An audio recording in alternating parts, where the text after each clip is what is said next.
大家好啊！我係收尾牛永堅，我今日咧就係想分享咧點樣去量度一啲物件嘅重量。咁我今日咧就拎咗啲材料嚟整啦。咁包括就有一隻香蕉，有一個電子磅同埋一個梨。咁我哋咧首先將香蕉擺落嚟個磅度先。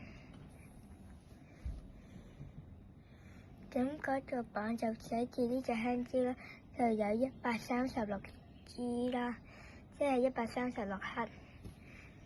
跟住我哋當埋呢隻梨啦。